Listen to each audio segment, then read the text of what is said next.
Hello बच्चों, आइए इस प्रश्न को देखते हैं। दिए गए ग्राफ में ए और बी दो एंजाइमों की क्रिया स्पेक्ट्रा है। ये दो एंजाइम हैं।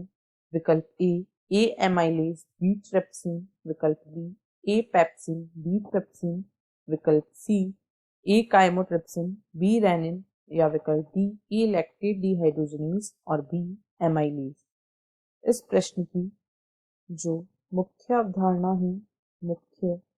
अवधारणा वह है पेप्सिन पेप्सिन व ट्रिप्सिन।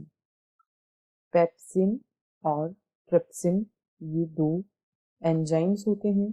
इनमें से सबसे पहले हम पेप्सिन के बारे में बात करेंगे कि पेप्सिन क्या होता है।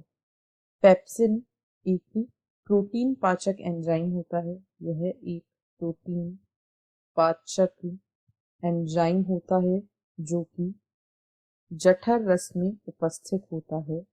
यह जठर रस में पाया जाता है और यह अम्लीय पीएच में कार्य करता है। इसे कार्य करने के लिए अम्लीय पीएच की आवश्यकता होती है और यह यानी कि यहाँ पर जो पीएच है वह बहुत अधिक अम्लीय होनी चाहिए।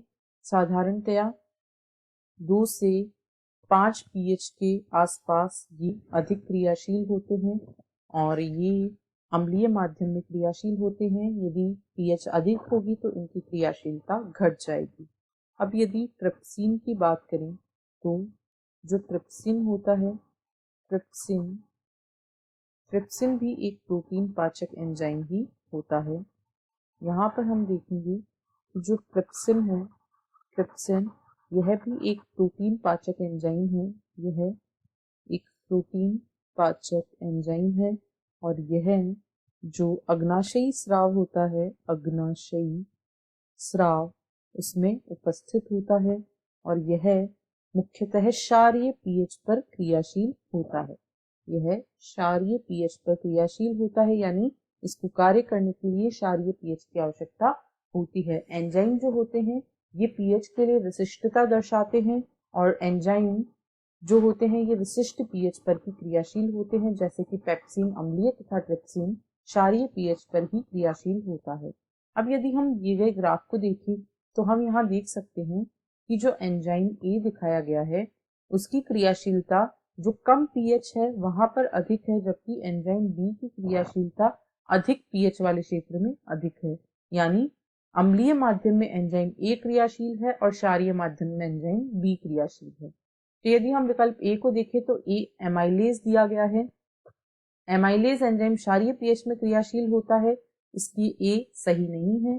बी में दिया गया है ए पेप्सिन और बी ट्रिप्सिन, यह बिल्कुल सही है क्योंकि ए पेप्सिन अम्लीय माध्यम में तथा ट्रिप्सिन क्षारीय माध्यम में कार्य करता है।